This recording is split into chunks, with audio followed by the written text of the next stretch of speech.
Any non-Muslim in the microphone behind there?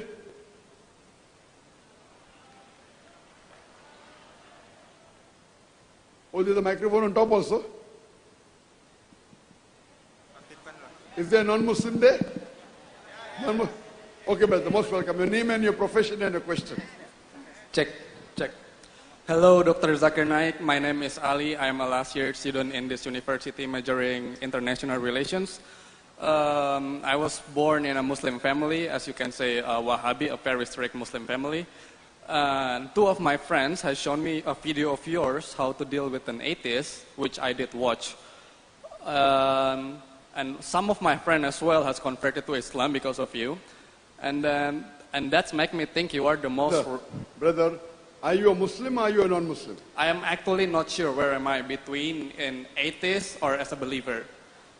Okay, fine. You can continue your question. And it makes me think that you are the most rational and easy to understand kind of scholar that come across to my life.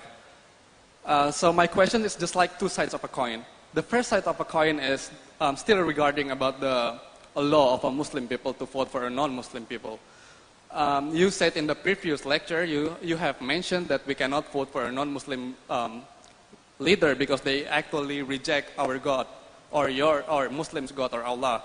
And then my question is, what happens to the Muslim people who actually live in foreign countries that do not have any Muslim candidates in their place? And the other side of the coin is this. I do completely understand the reasons why God put the bad people in the hell. I watched the video of yours, but I still do not understand why God still punishing them in the world, just like rajam. If you are robbing something, maybe your hands cut off. If you are having sex out of marriage, maybe your penis cut off. And if I can put the question to this manner, how can God be so sadistic that He knows in the end He will be putting them in the hell, but before putting them in the hell, He is torturing them in the world? Thank you. Brother, that's two questions. Brother, I understood your second part of the question. Your first part of the question, you said, I said that you should support a Muslim in preference to a non-Muslim. And after that, what you said, I didn't get the question. The first part of the question. Oh, the first part, it was what happens to the Muslim brothers or Muslim sisters who happen to live in a foreign country that do not have any Muslim candidates in the elections. Very good. The brother asked two questions. Before posing the question, he said that he's born in a Muslim family but doesn't know whether he's a Muslim or in between atheist. He's seen my video cassette and he thinks that I'm the most logical and rational speaker. Allahu Alam. Allah knows the best. And he asked two questions. Number one, the first question is that I said that if you have a choice between a Muslim and a non-Muslim based on the verse of the Quran, you have to choose a Muslim. What will happen to those Muslims living in non-Muslim countries where both the candidates are non-Muslim? That's a very good question. All the verses in the Quran where Allah speaks about choosing, whether it be Surah Maidah chapter 5 verse 51, whether Surah Imran chapter 3 verse 28, or Surah Nisa chapter 4 verse number 144, all the places it says that Lord, let not the believers take the unbelievers in preference to a believer, as the awliya, as the friend, as the protector, as the supporters.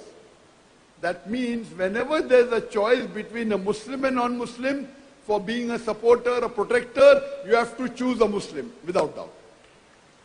There's no option for that. And I've given the answer in detail in my other talks and question answer session. But a basic question is, what happens if a Muslim is living in a non-Muslim country? And both the leaders are non-Muslim. Who do you choose? You choose, if both are non-Muslim, you choose a Muslim that is following more of the Quran and Sunnah between the two. So between the two, you choose the lesser evil. If both are non-Muslim, you will have to try and find out which non-Muslim you select will be following closer, if not everything, closer to Quran Sunnah. Similarly, if both are Muslims, who do you choose? If both are Muslims standing for election, You choose a Muslim which is closer to Quran Sunnah. You don't choose a Muslim who will be rich, who will give you more money, he will give you housing. You choose a Muslim that is closer to Quran and Sunnah, the teaching of the glorious Quran and the Sahih Hadith. In both the cases, whether both are Muslims or both are non-Muslims, if both are non-Muslims, you choose the lesser of the evil. If both are Muslims, you choose the person who's better and closer to Quran and Sunnah. Hope that answers the first question. Is it actually forbidden to vote for non-Muslim? Nowhere does the Quran say it is forbidden. But if there is a choice, if the two people standing are Muslim and non-Muslim, without doubt, 100% should be Muslim. Because Allah says, Allah is very clear-cut in Surah Maidah, chapter 5, verse number 51. That let the believers not take the Jew or the Christian as their awliya. The Arabic word awliya means friend, protector or helper. Because they are protectors unto themselves. And anyone who does that becomes one of them. So if you choose a Christian or a Jew, Allah says you will become a Christian or a Jew. And this is not the strongest verse. Surah Maidah normally is not quoted by me in lectures. The stronger verses are other verses. Surah Maidah is yet a less stronger verse. The stronger verses are Surah Imran, chapter 3, verse 28, which says that let the believers not take for awliya, the same word, friends or protectors or helpers, an unbeliever rather than a believer. An unbeliever rather than a believer. If anyone does this, you will not receive the help of Allah, except by way of guidance. Here Allah is very clear-cut that it is not talking about election in this verse. Please don't get the Quranic verse wrong. It is talking generally for protection, but leaders are included. It is not exclusively talking about leaders, it includes leaders. It is generally talking about where you're talking about ultimate protection, as your main protector, as your main helper. Then, if there's a choice between a Muslim and non-Muslim, you have to choose a non-Muslim. If you don't, Allah will not help you. Now, if you see the analogy in this verse of the Quran, and the same message is repeated in Surah Nisa, chapter 4, verse 144.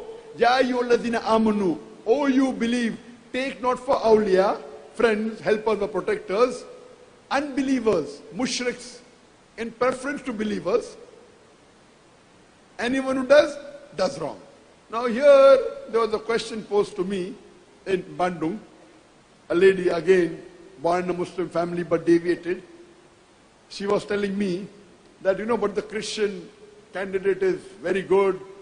He is better than the Muslim candidate. So why shouldn't we choose a Christian candidate? So I said there can be three cases. Can be that the Muslim is better than the Christian. Second case, can be both are equal. Third case, can be Muslim is better than Christian. In case number one, if according to your thinking, the Muslim is better than the Christian, so you don't require the verse of the Quran also. You have to vote for the Muslim. If both are equal, the Quran is clear-cut that you have to vote for the Muslim. In the third case, if the Christian maybe hypothetically is 10 times better than the Muslim, I'm not saying that. I have not met both these candidates taking part in the governor's election in Jakarta. But hypothetically, even if you agree that the Christian, according to you, is 10 times better than the Muslim. And I asked the sister yesterday, how is he better? No, because he's removing poverty. Okay, fine. You may think, if you vote the Christian, you may get ₹1 million more every month. Maybe. Maybe you'll get a good house. But here you have to realize, and there is a person who asked me, isn't it illogical that the person, if the Christian is better, yet you vote for the Muslim. I gave him an analogy. And I asked the brother that suppose you have employees working for you. And I'm asking you, brother, if you have employees working for you, one employee, you are paying 10 million rupees a month. How much? How much are you paying? Sorry, say that again? If you have many employees, one employee you are paying 10 million rupees a month. How much? 10 million rupees. Yeah. Every month you are paying him, correct? Yes. Now, that employee, you tell him come to the office at 10 o'clock or maybe 8 o'clock and stay till about 6 o'clock. He doesn't come to office. He is going and helping others. With that 10 million rupees a month, 1 million he gives in charity to others. But doesn't listen to you. Doesn't come to office. You say, go and buy this thing. He doesn't buy. But outside, he is helping other people. He doesn't come to office. Full month he comes only once or 2 days. Will you be happy with him? Brother, will you be happy with him? I almost cannot hear your voice clearly. Can you please repeat? Oh, you cannot hear because I think the sound system is not going on top. I said that if you have an employee who you are paying 10 million rupees a month, he does not come to office. He comes only twice a day, does not listen to what you say. But from the 10 million he receives every month, he gives 1 million rupees in charity to many poor people.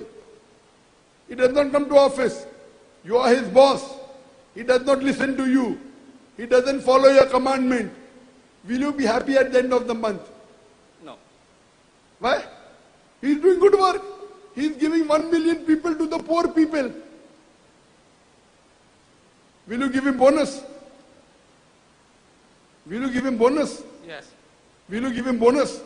Under certain circumstances, yes. I am asking that if he comes to office only 2 days in the full month, does not listen to you, does not follow your advice, No. but Yeah, no. will you be happy? No. Will you give him a raise? Okay, next month I will make from 10 million to 11 million. Will you say that? No. Why? He's doing good work.